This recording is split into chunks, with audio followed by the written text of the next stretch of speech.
Welcome back to my channel. അപ്പോൾ ഇന്ന് എല്ലാവർക്കും വളരെയധികം ഇഷ്ടപ്പെട്ട ഒരു അടിപൊളി ഒരു ഡെസേർട്ടുമായിട്ടാണ് എത്തിയിട്ടുള്ളത്. നമ്മുടെ ഫ്രൂട്ട് സാലഡാണ് ഇന്ന് ഉണ്ടാക്കാൻ പോകുന്നത്.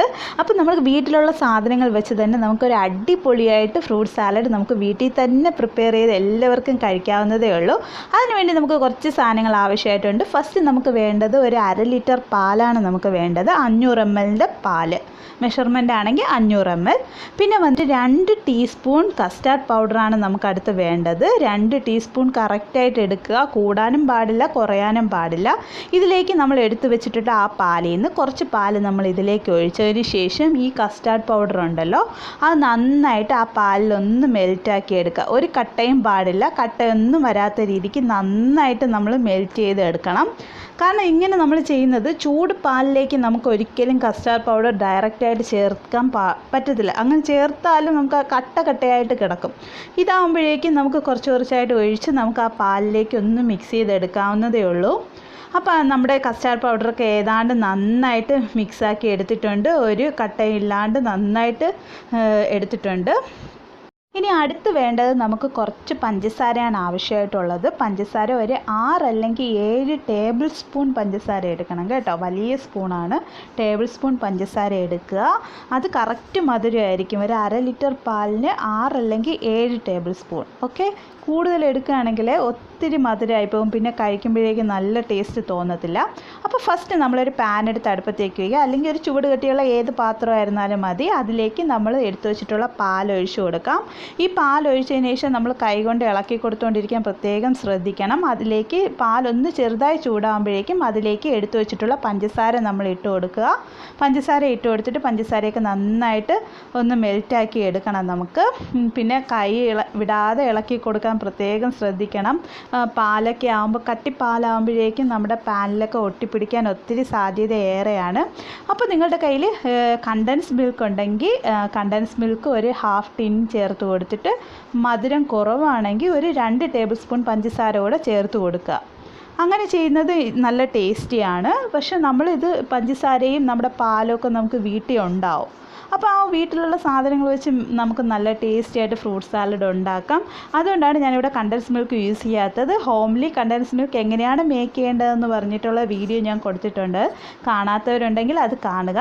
അപ്പോൾ നമ്മുടെ പാലൊന്ന് തിളച്ച് വരട്ടെ. തിളച്ച് വന്നതിന് ശേഷം മാത്രമേ നമ്മൾ അതിലേക്ക് നമ്മൾ നേരത്തെ മിക്സ് ചെയ്ത് വെച്ചിട്ടുള്ള കസ്റ്റാർഡ് മിൽക്ക് ഉണ്ടല്ലോ, മിൽക്കുമായിട്ട് ചേർത്ത് നമ്മൾ മെൽറ്റ് ചെയ്ത് വെച്ചിട്ടുള്ള ആ കസ്റ്റാർഡ് പൗഡർ നമ്മൾ ഇതിലേക്ക് ചേർക്കത്തുള്ളൂ. അപ്പോൾ പാലൊന്ന് തിളക്കട്ടെ. ഇനി ഇതാ നമ്മുടെ പാല് നന്നായിട്ട് തിളച്ച് വന്നിട്ടുണ്ട്. ഇതിലേക്ക് നമ്മൾ നേരത്തെ മിക്സ് ചെയ്ത് വെച്ചിട്ടുള്ള നമ്മുടെ കസ്റ്റാർഡ് പൗഡറിൻ്റെ ആ മിൽക്ക് നമ്മൾ ഇതിലേക്ക് ചേർത്ത് കൊടുക്കുകയാണ്. അപ്പോൾ നമ്മൾ ചേർത്ത് കൊടുക്കുമ്പോൾ പ്രത്യേക കാര്യം ശ്രദ്ധിക്കണം. നമ്മൾ നേരത്തെ മിക്സ് ചെയ്ത് വെച്ചിട്ടുള്ളതായിരുന്നത് കാരണം അടിയിലേക്ക് ഇച്ചിരി ചെറുതായിട്ട് ആ പൊടികളൊക്കെ ഇങ്ങനെ കട്ട പിടിച്ചിരിക്കുന്നതായിട്ട് ഫീൽ ചെയ്യും. അപ്പോൾ ജസ്റ്റ് ആ സ്പൂൺ കൊണ്ട് ഒന്ന് ഇളക്കി കൊടുത്താൽ മതിയാവും. ആ കട്ടയൊക്കെ നന്നായിട്ടൊന്ന് ഉടഞ്ഞ് കിട്ടും. കട്ടയായിട്ടല്ല, ജസ്റ്റ് ഒരു ക്രീമി ടെക്സ്ചറായിട്ടായി ഇരിക്കുക. അപ്പോൾ അതൊന്ന് ഇളക്കിയതിന് ശേഷം നമ്മളിത് മുഴുവനും ഒരുമിച്ച് ഒഴിക്കാൻ പാടില്ല കേട്ടോ. പ്രത്യേകിച്ച് നമ്മുടെ ഫ്ലെയിം അപ്പം ലോയിലാക്കി ഇടുക. ലോയിലാക്കി ഇട്ടതിന് ശേഷം ഇത് കുറച്ചായിട്ട് ഒഴിക്കണം കേട്ടോ. പാലിലേക്ക് കുറച്ചായിട്ട് ഒഴിച്ചിട്ട് നന്നായിട്ടൊന്ന് മിക്സ് ചെയ്ത് കൊടുക്കുക. നമ്മൾ ഒരുമിച്ച് ഒഴിക്കുകയാണെങ്കിൽ പെട്ടെന്ന് അങ്ങ് കട്ട പിടിച്ച് പോകും. അത് കാരണമാണ് നമ്മൾ കുറച്ചായിട്ട് ഒഴിക്കാൻ പറയുന്നത്. അപ്പോൾ കുറച്ചായിട്ട് ഒഴിച്ചതിന് ശേഷം നമ്മൾ ഒരു കൈയിട്ട് ഒഴിക്കുക, ഒരു കൈയിട്ട് ഇളക്കി കൊടുത്തുകൊണ്ടിരിക്കുക. അപ്പോൾ ഇത് ഒഴിച്ച ഉടനെ തന്നെ നമുക്ക് മനസ്സിലാവും പാൽ ഇച്ചിരി തിക്കായിട്ട് വന്നിട്ടുണ്ട്.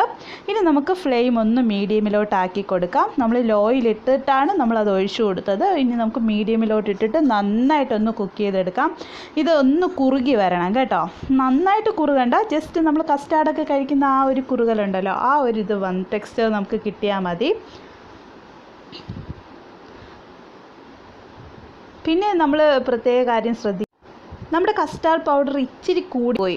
നമ്മൾ എടുത്തതിൽ 2 ടീസ്പൂണിന് പകരം നമ്മൾ എന്തായാലും കൂടിപ്പോയി.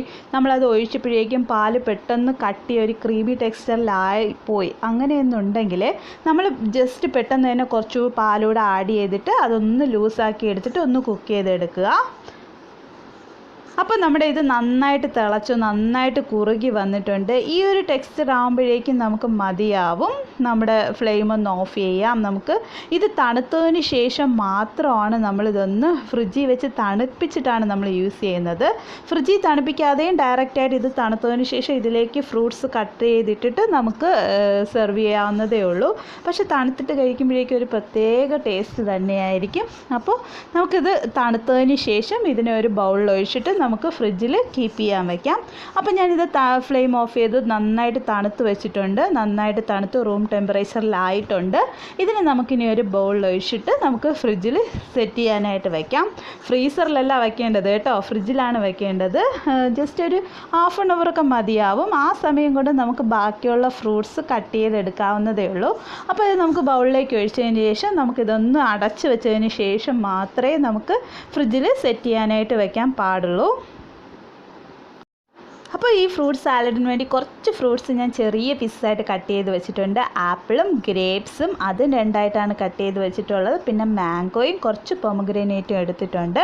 നിങ്ങൾക്ക് ഇഷ്ടമുള്ള ഫ്രൂട്ട്സ് എല്ലാം ആഡ് ചെയ്യാം കേട്ടോ.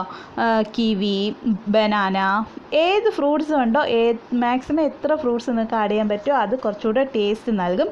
പൈനാപ്പിൾ മാക്സിമം ആഡ് ചെയ്യാതിരിക്കാൻ നോക്കുക. അതൊന്ന് ജലാംശം ഇറങ്ങും. പൈനാപ്പിൾ, തണ്ണിമത്തൻ, ഓറഞ്ച് ഇങ്ങനത്തെയൊക്കെ ആഡ് ചെയ്യുമ്പോഴേക്കും അതൊന്ന് ജലാംശം ഇറങ്ങും. അപ്പോഴേക്കും നമ്മുടെ കസ്റ്റാർഡിൻ്റെ ആ മിക്സിലേക്ക് വെള്ളം ഇറങ്ങുമ്പോഴേക്കും ശരിയാവത്തില്ല. ഇനി ഇതിലേക്ക് നമ്മൾ കുറച്ച് ഫ്രൂട്ട്സ് നമ്മൾ എടുത്ത് വെച്ചിട്ടുള്ളത് ആഡ് ചെയ്ത് കൊടുക്കാം. ബാക്കി കുറച്ച് മാറ്റി വയ്ക്കുന്നത് ഡെക്കറേഷന് വേണ്ടിയാണ്. ഇനി എടുത്ത് നമുക്ക് മാംഗോ ഇട്ട് കൊടുക്കാം. മാംഗോ ഇട്ട് കൊടുത്ത് ഇനി കുറച്ച് പൊമഗ്രാനേറ്റ് ഇട്ട് കൊടുത്തിട്ട് നമുക്കിത് നന്നായിട്ടൊന്ന് മിക്സ് ചെയ്ത് അപ്പോഴേക്കും നമ്മുടെ കസ്റ്റാർഡ് റെഡി ആയിട്ടുണ്ട് കേട്ടോ. ഇനി ഈ കസ്റ്റാർഡ് വേറെ രീതിക്ക് ചിലരുണ്ടാക്കും. ഈ കസ്റ്റാർഡ് നമ്മളിപ്പോൾ തയ്യാറാക്കിയതിൻ്റെ കൂടെ കുറച്ചുകൂടെ വിപ്പിംഗ് ക്രീമോ ഫ്രഷ് ക്രീമോ ഒന്ന് ബീറ്റ് ചെയ്തതിന് ശേഷം കുറച്ചുകൂടെ ഇത് ചേർത്ത് കൊടുക്കുകയാണെങ്കിൽ നല്ലൊരു ക്രീമി ടെക്സ്ചർ ആയിരിക്കും.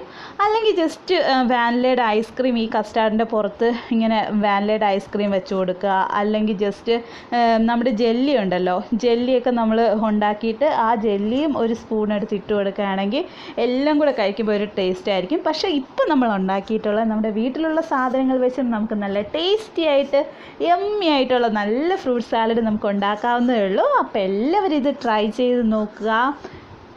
Thank you for watching.